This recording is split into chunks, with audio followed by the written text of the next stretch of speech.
Hi viewers, welcome to Nandini's pantry. இன்றைக்கி நந்தினிஸ் பேண்ட்ரியில் சூப்பரான ஒரு ஹெல்த்தியான டிஃபன் தான்.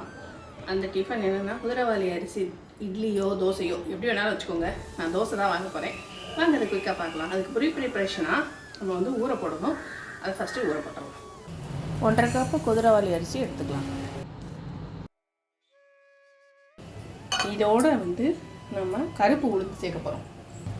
1/4 கப்பு முழு உளுந்து, 2 டேபிள் ஸ்பூன் இட்லி அரிசி,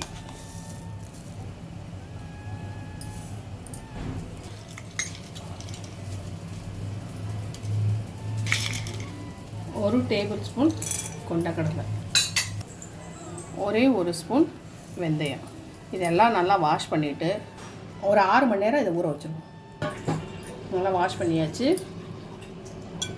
இது நல்லா ஊறட்டும் 6 மணி நேரம்.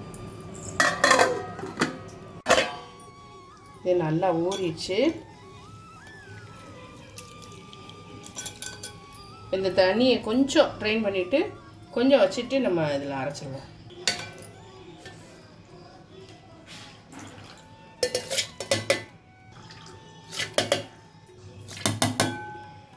கொஞ்சம் இந்த தண்ணி சேர்த்துக்கலாம். இதுதான்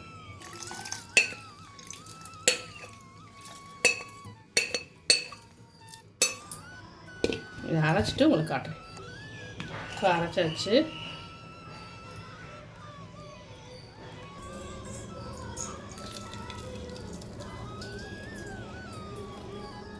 நல்லா ஒரு 8 மணி நேரம் நல்லா புளிக்கட்டும். இப்போ வெய்ய காலம்னால 6 மணி நேரத்தில் புளிச்சிடும்.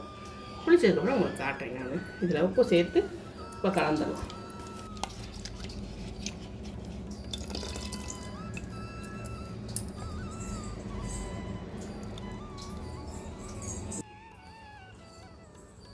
இதுக்கு அளவாக கல் உப்பு சேர்த்து நல்லா கலந்துடும்.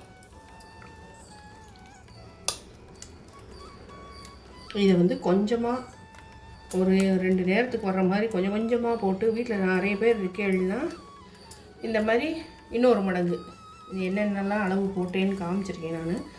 அந்த அளவுக்கு கரெக்டாக இன்னொரு மடங்கு சேர்த்து போட்டு இது பண்ணி ஒரே நல்லா புளிச்சதுக்கப்புறம் ஒரே நாளில் காலி பண்ணிடணும். இந்த மாதிரி இதோட சத்து உங்களுக்கு ஃபுல்லாக கிடைக்கணுன்னா ஃபெர்மெண்டேஷன் ஆன உடனே தோசையோ இட்லியோ பார்த்து காலி பண்ணிடணும்.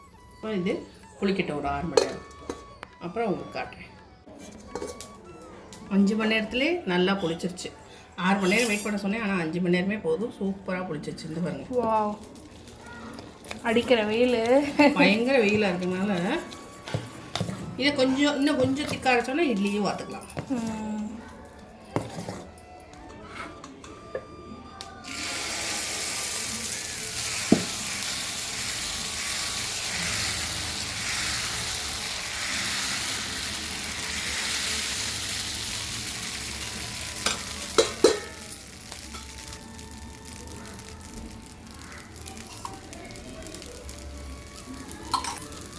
நல்லா புளிச்சிருக்கு. அதெல்லாம் இந்த மாதிரி வர்றது இதை பெரி போட்டலாம்.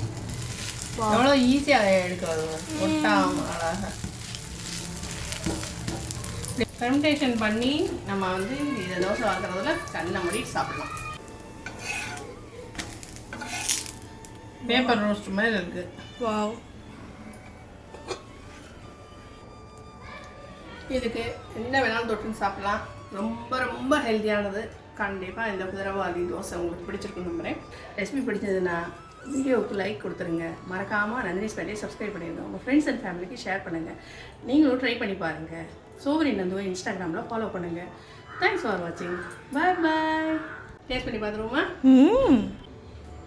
இது நல்லா 5 மணி நேரத்தில் ஃபெர்மெண்டேஷன் ஆகிட்டனால நான் உங்களுக்கு உடனே வாத்து காமிக்கிறேன். நான் வெந்தயம்லாம் போட்டிருக்கனால வாசனை ஆஹா சூப்பராக இருக்குது. கம்பு மாதிரி வாசனை வருது.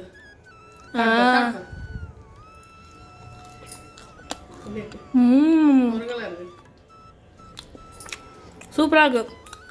ஒன்றும் இது மில்லட்டுங்கிறனால நமக்கு வித்தியாசமாக இருக்குது, பிடிக்காது அந்த மாதிரிலாம் கிடையவே கிடையாது. சாதா தோசைக்கே இது டஃப் கொடுக்கும். உண்மையிலே சூப்பராக இருக்குது. ஒரு சட்னி சாம்பார் இருந்தால் போதும். மூணு அடிச்சு ஒரு ஃபுல் கட் கட்டிடலாம். புளிச்சதுன்னா தோசை அட்டகாசம். கண்டிப்பாக ட்ரை பண்ணி கொடுங்க. பாய்.